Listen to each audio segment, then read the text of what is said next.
예배로 나오신 성도님들을 주님의 이름으로 환영합니다. 마음을 다해 예배하는 자는 하나님의 얼굴을 볼 줄 믿습니다. 이제 예배합니다. 하나님께 예배하는 사람은 영과 진리로 예배해야 합니다. 아멘. 사랑의 하나님 아버지, 이 나라를 사랑하여 주시고 우리를 평화와 안전의 길로 인도하시니 감사합니다. 나라의 소중함을 생각하는 6월이 이제 시작되려 합니다.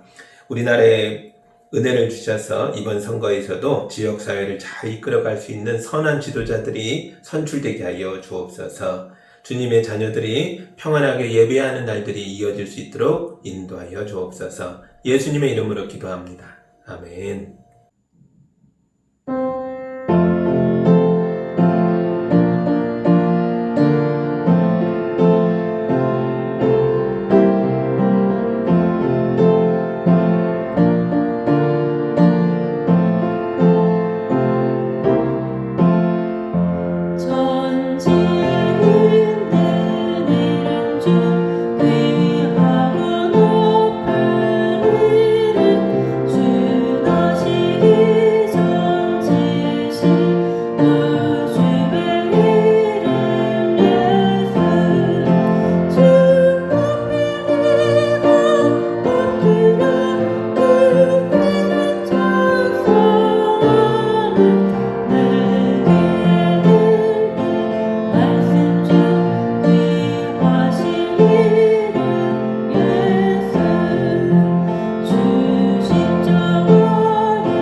오늘 우리에게 주시는 하나님의 말씀은 마태복음 28장 16절에서 20절의 말씀입니다. 하나님의 말씀을 봉독할 때에 경청하시기 바랍니다.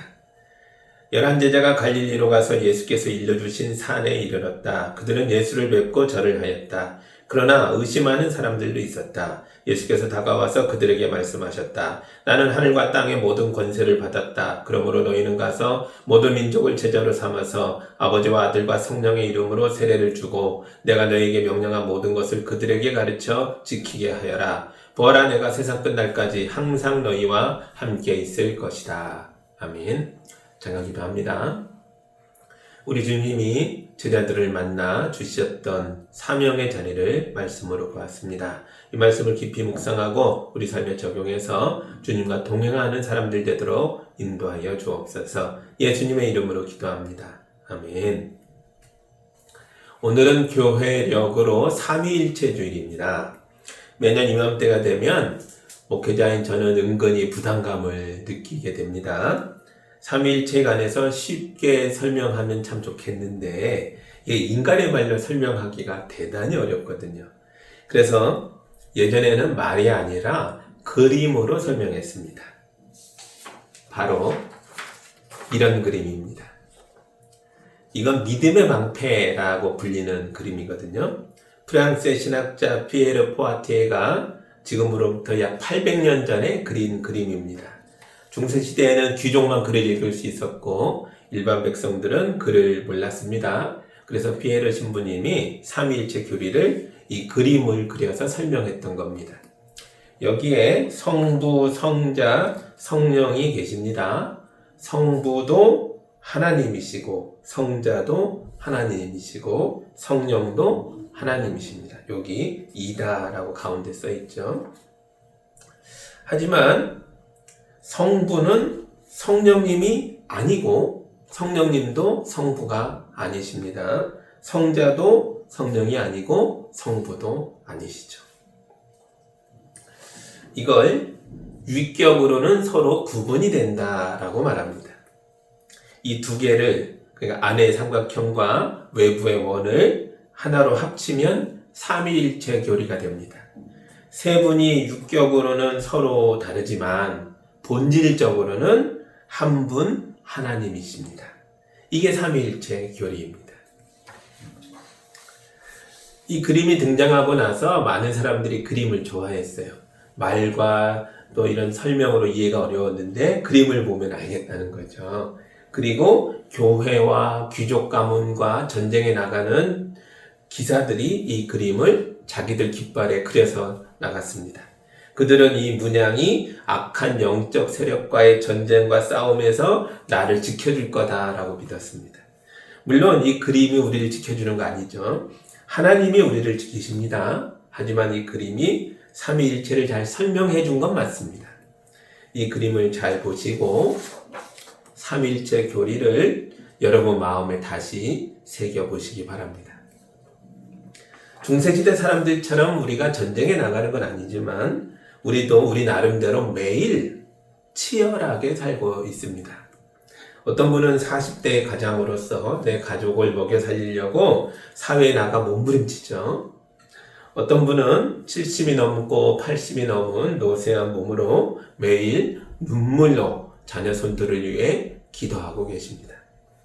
이런 우리에게 신학책에 나오는 복잡한 삼위일체 교리가 뭐가 그렇게 중요하겠습니까? 오늘 당장 내 삶을 지탱해 줄 수 있는 하나님의 사랑과 능력이 갈급할 뿐이죠. 예수님의 제자들도 마찬가지였습니다. 16절과 17절을 다시 볼까요? 11제자가 갈릴리로 가서 예수께서 일러주신 산에 이르렀다. 그들은 예수를 뵙고 절을 하였다. 그러나 의심하는 사람들도 있었다. 아멘. 예수님을 배신하고 죽은 가룟 유다를 제외하고 나머지 11제자가 모두 갈릴리에 가서 예수님이 일러주신 산에 도착했습니다. 왜 하필 예루살렘의 화려한 성전이 아니라 이 변방의 갈릴리 산입니까? 갈릴리가 어떤 곳이에요? 우리 주님이 제자들을 만나주신 곳, 제자들이 예수님과 첫사랑에 빠진 곳입니다. 그리고 예수님이 십자가 못 박히실 때 무서워서 도망쳐 왔던 실패의 자리이기도 합니다. 그래서 갈릴리는 어둠과 빛이 공존하고 있습니다. 마치 우리 일상과 같습니다. 예수님은 화려하고 특별한 장소로 제자들을 부른 게 아니라 평범한 장소, 일상의 장소, 그러나 삶의 냄새가 진하게 배어있는 갈릴리로 제자들을 부르셨습니다. 그리고 이곳에서 새로운 시작을 선포하려 하십니다. 부활의 예수님이 우리의 일상 속으로, 우리의 평범함 속으로 들어오셔서 우리를 만나 주십니다. 여러분의 직장과 가정과 교회에서, 그리고 여러분의 행복했던 장소와 실패의 자리와 땀냄새 진하게 밴 현장에서 거룩하신 예수님을 만나게 되기를 우리 주님의 이름으로 축복합니다. 아멘. 그런데 17절에 아주 놀라운 이야기가 기록되어 있습니다. 우린 흔히 제자들이 부활의 주님을 만났으니 대단한 확신과 믿음으로 충만해졌을 거라고 생각하죠. 우리가 그런 기도 많이 합니다. 주님 나 좀 만나주세요. 주님 만나면 내가 달라지겠습니다. 그러죠. 그런데 오늘 말씀에 그래요. 그들 속에 의심하는 사람도 있었다. 아주 솔직한 기록입니다. 성경이 이렇습니다. 여기서 의심하다라는 말로 번역된 헬라어의 원어는 에디스타산이라는 단어입니다. 이 단어는 믿음이 아예 없는 불신을 뜻하는 게 아니고요. 본래 뜻은 두 갈래 길에 서서 머뭇거리다, 망설이다, 주저하다 이런 뜻입니다. 제자들은 이미 실패를 경험한 사람들이거든요. 베드로는 예수님을 위해 목숨도 내놓겠다 주장했지만 호언장담했던 사람이 대제사장 뜰에서 작은 여종의 추궁에도 간담이 서늘해져서 예수님을 3번이나 부인했습니다. 베드로만이 아니죠. 나머지 제자들도 모두 예수의 십자가 앞에서 도망친 사람들입니다. 그래서 눈앞에 부활의 주님이 계셔서 경배는 드리긴 하는데, 절은 하는데 가슴 한구석에 내가 정말 주님을 따를 수 있을까? 우리 주님을 위해 살 수 있을까? 또 실패하면 어떡하지? 내 연약함 가지고 내가 뭘 할 수 있을까? 이런 마음이 갈기갈기 갈라지고 쪼개진 상태로 주저하고 머뭇머뭇거리고 우물쭈물하는 모습이라는 거죠. 사실 이게 저와 우리 여러분의 모습 아니겠어요? 주일이 되면 예배당에 와서 찬양도 하고 경배도 하고 예배도 드리지만 내일부터 세상에서의 삶을 생각하면 여전히 두렵고 망설여지는 게 우리의 마음입니다. 우리는 일터에 가서 가족을 위해 돈을 벌어야 합니다. 세상에는 별별 사람들이 다 있고 별별 일들이 다 일어나는 곳입니다.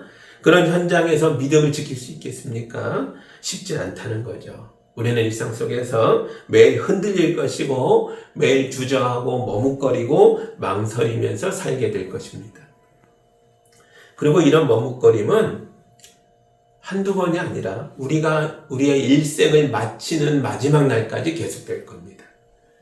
예수님을 믿는 사람은 다 구원을 받습니다. 우리가 알죠? 그래서 지금 당장 죽어도 천국 간다고 우리가 고백하는데 오늘 밤 너의 생명을 취하겠다. 주님이 말씀하시면 오 할렐루야 할 분이 과연 이 자리에 몇 분이나 계실까요? 우리는 죽음의 순간에서도 머뭇거릴 겁니다. 그런데 놀라운 사실은 예수님이 이 망설이는 자들을 꾸짖지 않으셨다는 거예요. 오히려 마음이 갈라져서 주저하는 제자들을 향해 예수님이 먼저 한 걸음 더 가까이 다가오셨습니다. 18절입니다. 예수께서 다가와서 그들에게 말씀하셨다. 나는 하늘과 땅의 모든 권세를 받았다. 아멘. 예수께서 의심하는 자들에게 가까이 다가오셨습니다. 우리 예수님은 완벽한 사람들이 아니라 망설이는 사람들, 주저하는 사람들을 데리고 하나님의 위대한 일을 시작하려고 하십니다.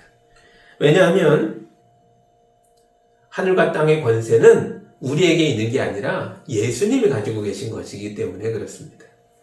그래서 내가 연약해도 되고 내가 의심해도 되고 내가 실패해도 됩니다. 왜냐하면 우리 예수님이 위대하시니까요.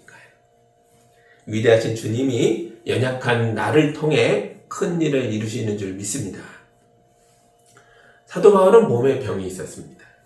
어떤 학자는 그 병이 안질이라고 말하고 어떤 학자는 간질이라고, 내전증이라고도 말합니다. 바울이 사람들 앞에 거품을 물고 쓰러질 때도 있었다는 거예요. 바울은 이 병을 고쳐달라고 3번이나 간절하게 기도했다라고 말합니다. 그런데 그때 주님이 바울이 원하는 대답을 주지 않고 다른 말씀을 하셨습니다. 제가 고린도후서 12장 9절에 있는 말씀을 읽어드릴게요. 그러나 주님께서는 내게 이렇게 말씀하셨습니다. 내 은혜가 내게 족하다. 내 능력은 약한 데서 완전하게 된다. 그러므로 그리스도의 능력이 내게 머무르게 하기 위하여 나는 더욱더 기쁜 마음으로 내 약점들을 자랑하려고 합니다. 아멘. 사도 바울은 자기의 연약함을 통해서 위대한 영적 진리를 배웠다라고 고백하고 있습니다. 그것은 바로 나의 연약함을 통해 예수의 능력이 내 안에 머무른다는 원리입니다. 그래서 바울이 이제부턴 나의 연약함이 좋다. 내가 연약해 빠져서 기쁘다. 이렇게 말합니다.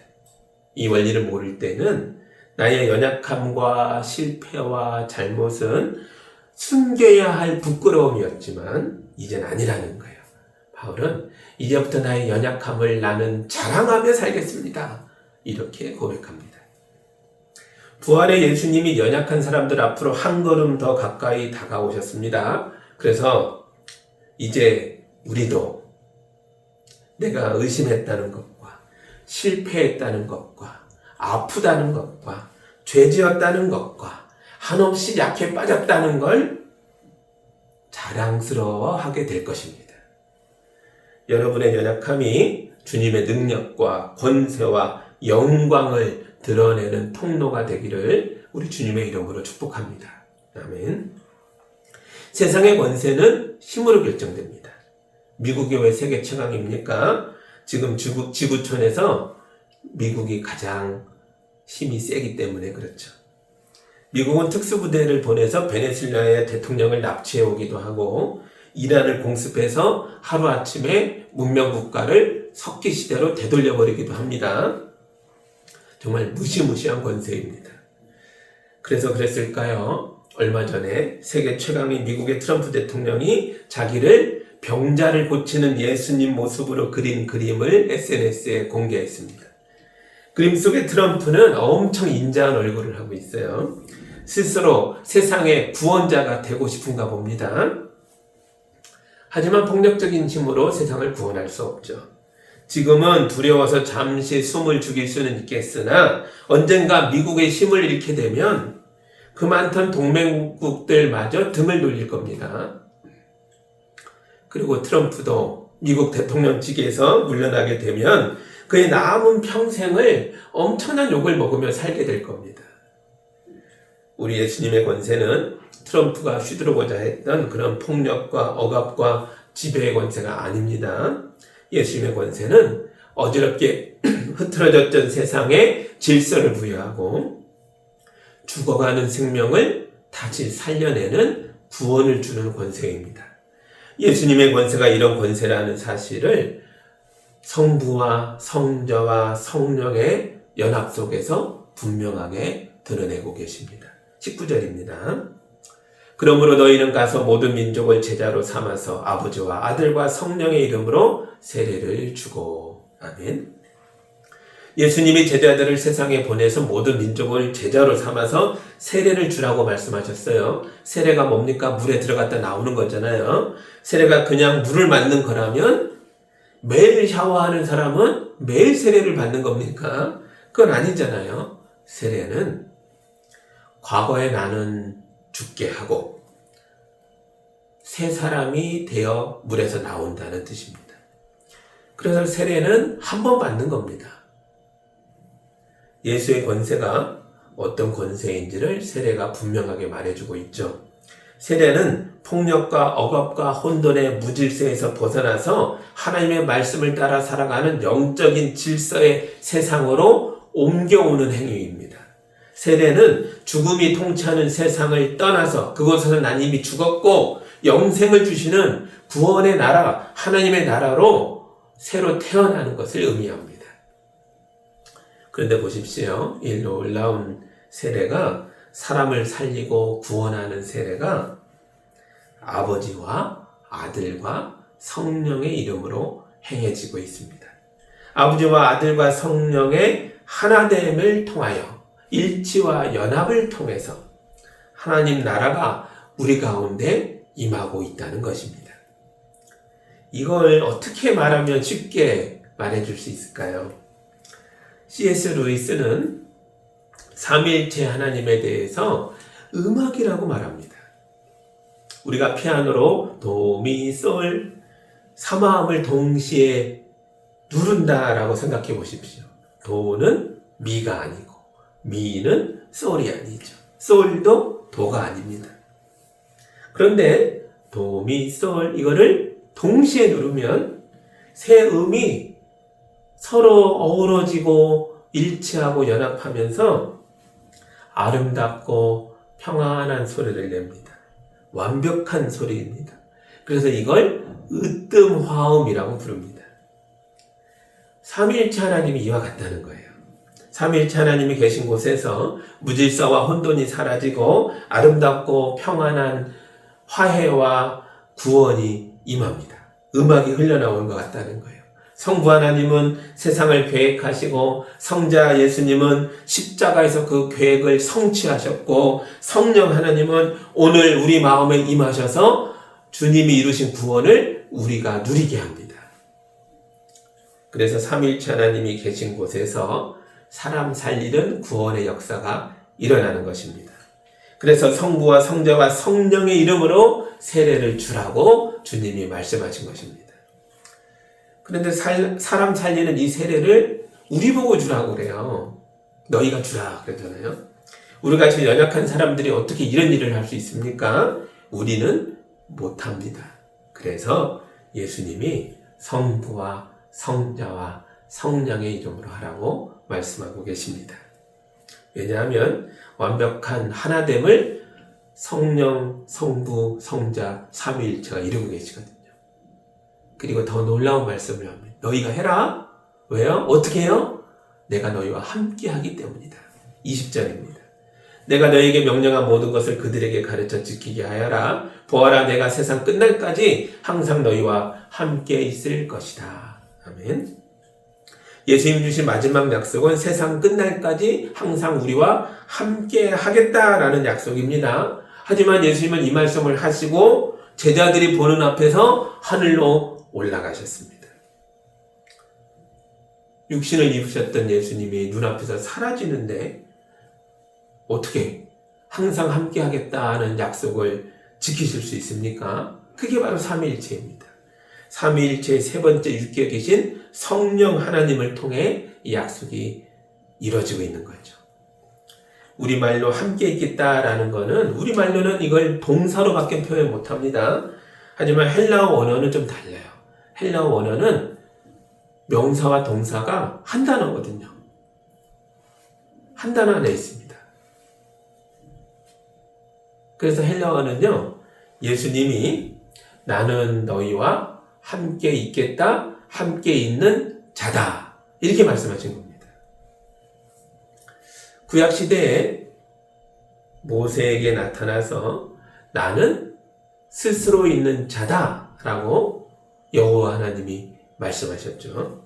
이런 하나님의 임재가 예수의 선포를 통해 이제 성령을 통해서 우리와 지금부터 영원히 함께 하시는 영원한 하나님 임재의 현재가 됐다는 거죠. 과거도 미래도 아니라 과거와 미래를 다 포함한 현재, 지금 하나님이 나와 함께 하십니다. 우리 교회는 30명이 모이는 교회입니다. 세상의 대형 교회처럼 화려한 오케스트라가 연주할 수 없고 수천 명이 모여 예배하는 그런 웅장함도 없습니다. 그래서 어쩌면 17절의 제자들처럼 우리 같은 연약한 사람들이 모여 뭘 할 수 있겠습니까? 하고 머뭇거리고 망설일 수밖에 없을지 모르겠어요. 그러나 낙심하면 안 됩니다. 삼위일체 하나님의 본질은 거대함에 있는 게 아니고 사귐과 연합 속에 있거든요. 대형교회 수천 명 속에 있으면 서로 이름도 모르기가 쉽죠. 그냥 지나쳐 다니는 그냥 길거리 사람과 크게 다르지 못한 사람들도 주변에 많을 거예요. 우린 아니잖아요. 우리는 서로의 아픔을 알고 서로의 가족의 이름도 알고 자녀의 어린이들의 이름도 알고 서로의 기도 제목도 알면서 깊이 사귈 수 있습니다. 80대 노인이 주름진 손으로 40대의 젊은 집사님, 권사님 손을 잡아줄 때 나이와 세대를 뛰어넘는 연합이 일어납니다. 그게 바로 삼위일체 하나님이 우리에게 보여주시는 완벽한 화음이고 노래이며 춤인 것입니다.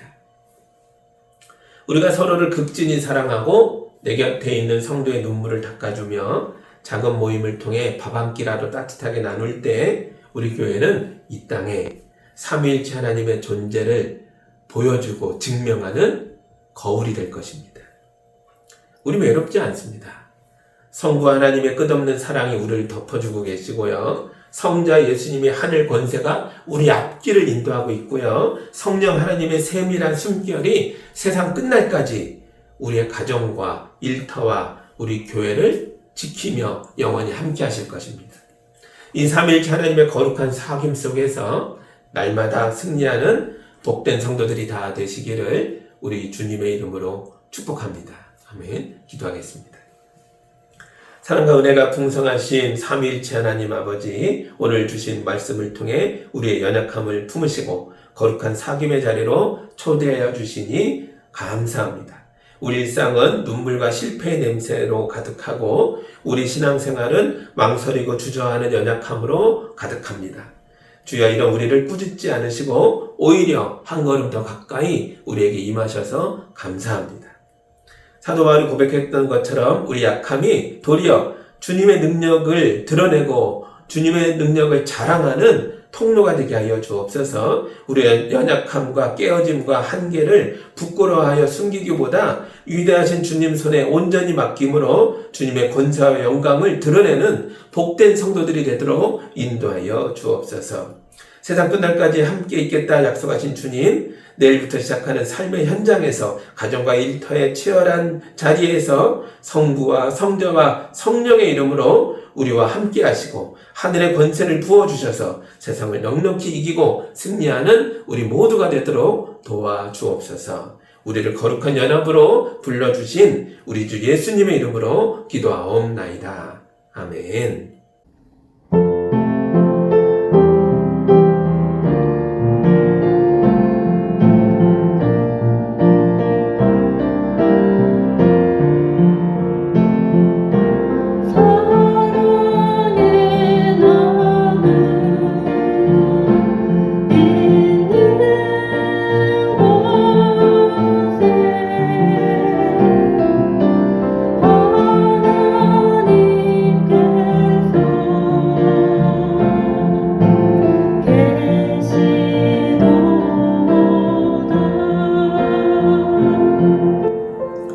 사랑의 하나님 아버지, 감사합니다. 우리 성도들이 거룩한 예물을 주님께 가져왔습니다. 귀한 예물이 하나님 영광을 드러내길 원합니다. 성도들의 땀과 눈물이 사라지는 것이 아니라 땅 곳곳에 심겨 하나님의 역사를 이루게 하여 주옵소서. 우리의 연약함을 통해서 하늘나라가 드러나게 하시고 하나님의 위대하심이 자랑스럽게 드러나게 하여 주옵소서. 우리 성도들 하나님의 능력으로 살아갈 수 있도록 성령으로 동행하여 주옵소서. 예수님의 이름으로 기도하옵나이다. 아멘. 이제는 우리 주 예수 그리스도의 은혜와 우리 하나님 아버지의 크신 사랑하심과 성령님의 인도하심과 교통하심이 삼위일체 하나님의 일치와 연합 속으로 초대받아 참여하여 나도 주의 백성 되어 세상으로 나아가는 우리 모든 성도들 위해 이제로부터 영까지 함께하기를 간절히 축원하옵나이다. 아멘.